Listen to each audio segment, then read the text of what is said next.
सत्ता में बात उस बेशर्म भाषा की जिसकी शुरुआत सोशल मीडिया से हुई, लेकिन उसका असर ऐसा हुआ कि अभद्र भाषा का इस्तेमाल करने वाले नेताजी गिरफ्तार हो चुके हैं और अब जेल की सलाखों के पीछे हैं। लेकिन उनकी भाषा और सोशल मीडिया पोस्ट से ये सवाल जरूर उठने लगे हैं कि क्या सोशल मीडिया के लिए अब सेंसर बोर्ड बनाने का वक्त आ गया है? क्या ट्वीट्स को पास कराने के लिए सेंसर बोर्ड के पास भेजना पड़ेगा? क्या सोशल मीडिया पोस्ट के नीचे एडल्ट मार्क अप करना होगा? ये सवाल इसलिए क्योंकि राजनीति में कुछ ऐसे लोग भी एक्टिव हैं जिनके सोशल मीडिया पोस्ट ऐसे हैं जिसे सार्वजनिक रूप से दिखाना सही नहीं है। इसलिए आज जब हम अपने राजनीतिक दलों के चुनिंदा नेताओं के ऐसे सोशल मीडिया पोस्ट की बात कर रहे हैं जो हमने उनको कवर भी करना पड़ रहा है और इस पर एडल्ट मार्क कर दिया गया है।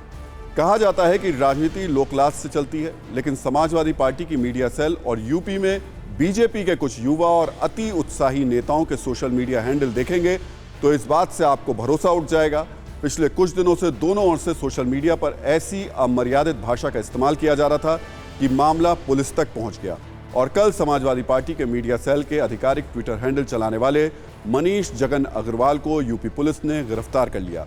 उन पर आरोप थे कि पिछले कई दिनों से वो समाजवादी पार्टी के ट्विटर हैंडल से लोगों पर अभद्र टिप्पणियां कर रहे थे, जिसकी शिकायत पुलिस ने दर्ज कराई गई थी, जिस पर एक्शन लेते हुए मनीष जगन अग्रवाल को गिरफ्तार कर लिया गया। दरअसल समाजवादी पार्टी के मीडिया सेल के आधिकारिक ट्विटर हैंडल से बीजेपी के कुछ नेताओं पर कई आपत्तिजनक ट्वीट किए गए। समाजवादी पार्टी मीडिया सेल के वेरीफाइड हैंडल से यूपी के उप मुख्यमंत्री केशव प्रसाद मौर्य, प्रवक्ता राकेश त्रिपाठी, प्रवक्ता आलोक अवस्थी, प्रवक्ता मनीष शुक्ला समेत कई नेताओं पर अभद्र टिप्पणी की गई। सबसे हैरान करने वाली ये बात यह है कि असभ्य, अमर्यादित और आपत्तिजनक भाषा का इस्तेमाल किसी अनजाने ट्विटर हैंडल से नहीं हो रहा था, बल्कि समाजवादी पार्टी के वेरीफाइड ट्विटर हैंडल से हो रहा था।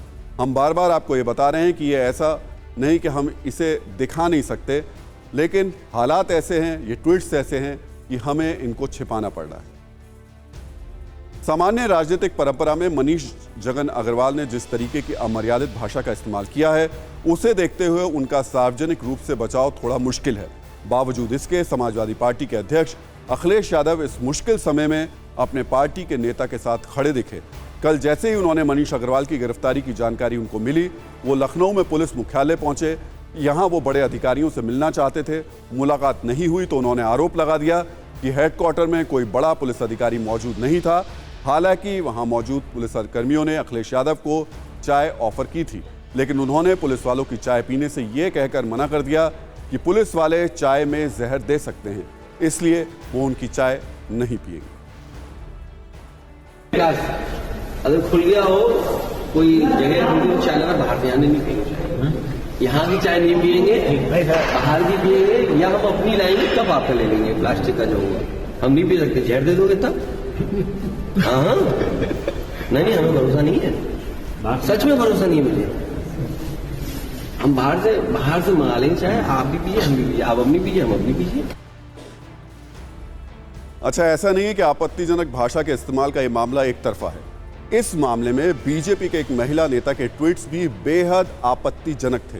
बीजेपी के एक स्थानीय नेता हैं ऋचा राजपूत, वो बीजेपी युवा मोर्चा की सोशल मीडिया इंचार्ज भी हैं।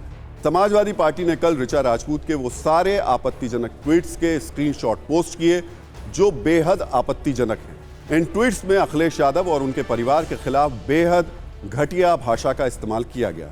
इन स्क्रीनशॉट्स के साथ समाजवादी पार्टी पूछ रही है कि मनीष अग्रवाल पर तो एक्शन हो गया, गिरफ्तार भी कर लिया गया, लेकिन बीजेपी की स्थानीय महिला नेता पर एक्शन कब होगा?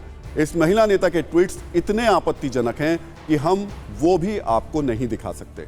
समाजवादी पार्टी का यह भी आरोप है कि बीजेपी वालों ने उनके नेता को उकसाया। इसके बाद गुस्से में आकर समाजवादी पार्टी की तरफ से बीजेपी नेताओं पर ट्वीट्स किए गए। इस खबर के नजरिया 9 में हमारे कुछ सवाल हैं। हम हमारे नेताओं से पूछना चाहते हैं, क्या सार्वजनिक विमर्श शालीन भाषा में नहीं हो सकता? क्या बातचीत की भाषा का स्तर गिराए बिना हमारे नेता अपनी बात नहीं रख सकते? क्या नेता अपने आचरण को ठीक नहीं कर सकते?